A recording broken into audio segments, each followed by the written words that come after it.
नमस्कार, मैं हूं आपके साथ शिप्रा झा। आप देख रहे हैं प्रदेश का नंबर 1 न्यूज चैनल।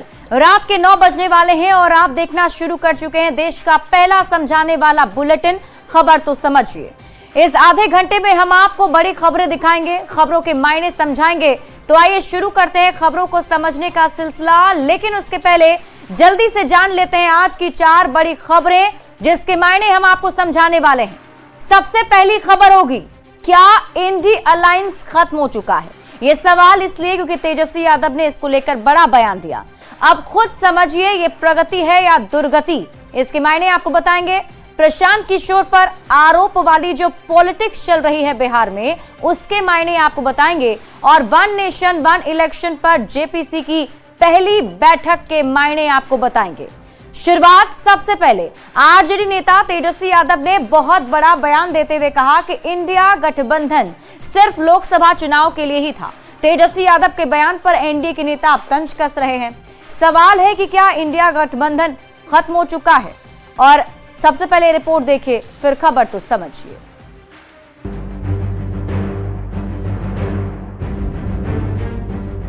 पहले से तय था इंडिया अलायंस जो है वो लोकसभा के लिए। माननीय तेजस्वी यादव जी, आप 3 में है कि 13 में है? कुछ दिनों पहले तक इस बात पर बहस चल रही थी कि INDIA गठबंधन को लीड कौन करेगा, राहुल गांधी या फिर ममता बनर्जी। लेकिन आरजेडी नेता तेजस्वी यादव ने एक बहुत बड़ा बयान देकर उस बहस को ही खत्म कर दिया कि INDIA गठबंधन सिर्फ लोकसभा चुनाव तक के लिए ही था। दिल्ली चुनाव में तो पहले से तय था इंडिया अलायंस जो है वो लोकसभा के लिए। और बिहार में जहां तक बात की जाए, हम लोग तो शुरू से साथ थे। हम तेजस्वी के बयान ने कांग्रेस को असहज कर दिया है।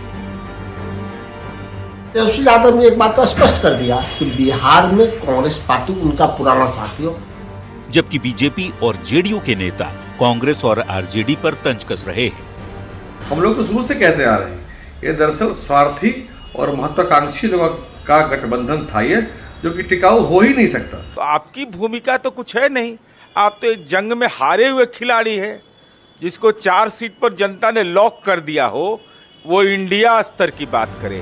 दरअसल एनडीए या कहें कि बीजेपी से मुकाबले के लिए विपक्षी पार्टियों ने लोकसभा चुनाव के पहले इंडिया यानी INDIA नाम से गठबंधन तो बना लिया, लेकिन कई मौकों पर इनके बीच का मतभेद खुलकर सामने आया। अब जबकि दिल्ली विधानसभा के चुनाव में कांग्रेस और आम आदमी पार्टी आमने सामने है, तो फिर इंडी गठबंधन के अस्तित्व पर सवाल खड़ा हो गया है। न्यूज़ 18 के लिए पटना से शैलेंद्र कुमार के साथ ब्यूरो रिपोर्ट। और अब आप खबर तो समझिए। तेजस्वी यादव के बयान के बाद ये सवाल उठ रहा है कि क्या इंडिया गठबंधन सिर्फ लोकसभा चुनाव के लिए था? इसको समझने के लिए गठबंधन बनने के बाद से अब तक हुए चुनाव और सियासी घटनाक्रम को आपको समझना होगा। एक एक करके हम आपको समझाते हैं। इंडिया गठबंधन बनने के बाद कई राज्यों में विधानसभा के चुनाव हुए, लेकिन सभी राज्यों में गठबंधन के साथ एक साथी नहीं रहे। और इसके साथ ही इन लोगों ने अलग अलग चुनाव भी लड़ा, बल्कि कई राज्यों में अलग अलग चुनाव लड़ते हुए अलग अलग दल के नेता नजर आए।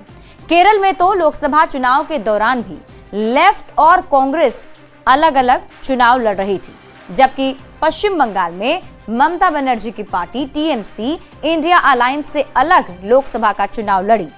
मतलब लेफ्ट और कांग्रेस साथ साथ और ममता की TMC अलग चुनाव लड़ी। लोकसभा चुनाव के बाद हुए विधानसभा चुनाव में भी खटपट देखने को मिली। पंजाब में कांग्रेस और आम आदमी पार्टी अलग थी।